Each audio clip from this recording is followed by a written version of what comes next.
Good evening and welcome to Global Lens on Apna Watan TV. I am Saadia Afzaal.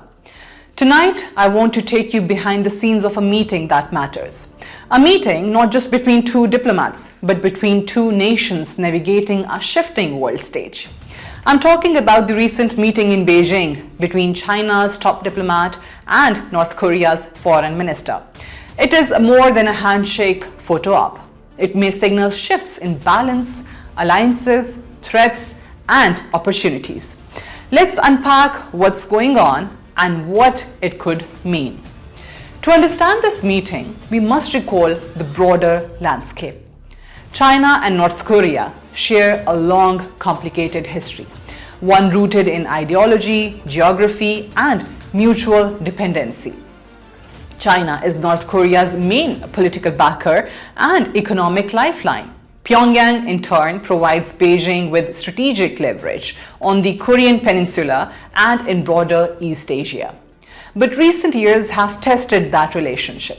North Korea has deepened ties with Russia, escalated its missile and nuclear programs, and faced ever tighter sanctions. China, meanwhile, has sought to balance its regional ambitions, its ties with the US, and its interest in stability on its border. On Sunday, North Korean Foreign Minister Choi Son-hui made her second trip to Beijing within a month.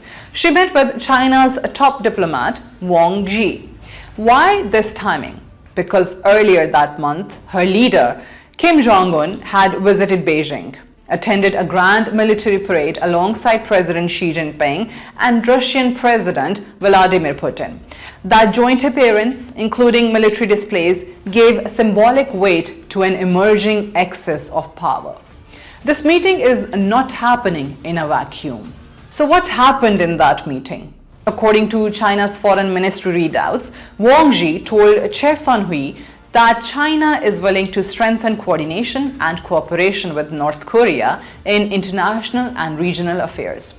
China affirmed that the two Communist Party-led states should step up governance exchanges, meaning sharing experiences in political management, ideology, and party discipline. On her side, Choi delivered a message from Kim Jong-un. The relationship is unchanging and should evolve to meet the demands of the times. The two sides emphasized resisting hegemonism and unilateralism, which is diplomatic code for opposition to the US dominance and pressure.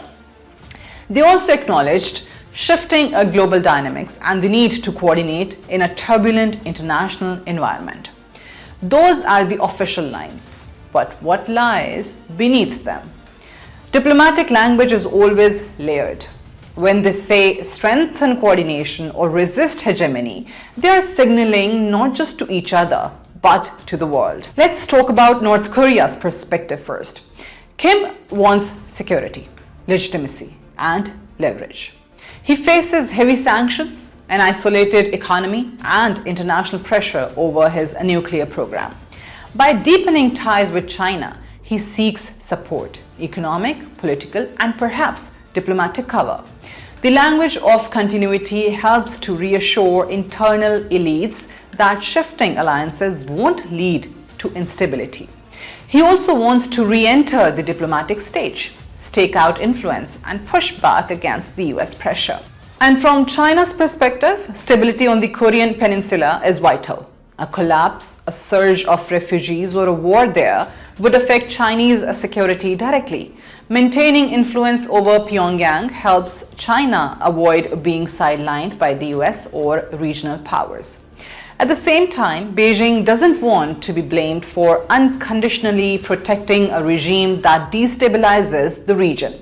China must balance responding to the US and regional concerns, including from South Korea and Japan, while preserving a buffer state to its north. Hence, each side gains from reaffirmation, but must tread carefully. There is also a geopolitical backdrop. China wants to present itself as a peer to the US, challenging the existing order. A more vocal, visible alliance with North Korea helps with that narrative. And for Pyongyang, it's a way to show it is not isolated, that it has powerful patrons. But there are some risks involved too. No diplomatic embrace is flawless and may have limitations. In this case, number one is sanctions and international pressure. North Korea remains heavily sanctioned by the UN and Western powers. Any support from China risks accusations of sanction busting. China will have to tread carefully, offering aid or cooperation in ways that avoid direct violation. Number two, distrust and divergence. Pyongyang may mistrust Beijing's motives, fear that China expects too much loyalty or control. Beijing may worry that North Korea acts recklessly, inviting blowback or destabilization. Number three, regional reactions. South Korea, Japan, and the US will be watching closely. If China is seen as abetting North Korea's nuclear ambitions, they may push back harder, impose countermeasures, or increase alliances against China. Number four, economic constraints. China is itself facing internal and external economic pressures. It may not want to overburden its resource or risk trade retaliation. Number five, room for miscalculation.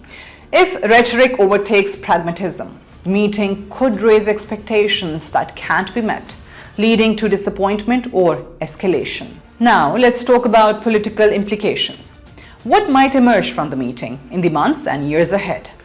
We may see more joint political initiatives, coordinated messaging at international forums, or mutual support against Western pressure. Not necessarily full-blown strategic military alliances, but cooperation in trade, infrastructure, humanitarian aid, communications, and border control can be seen.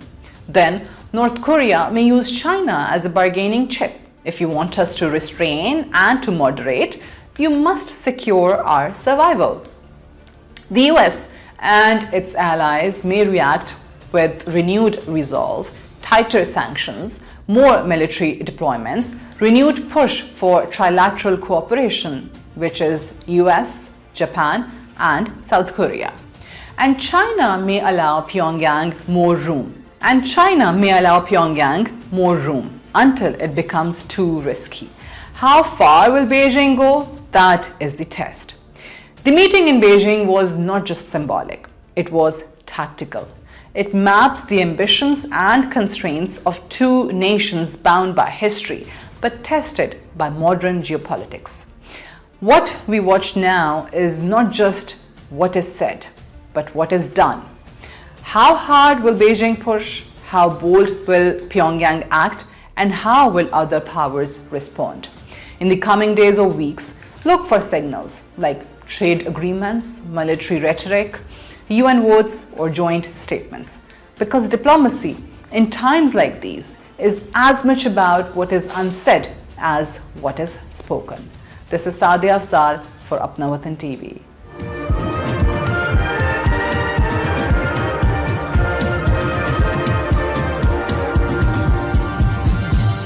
You are watching Apna Watan.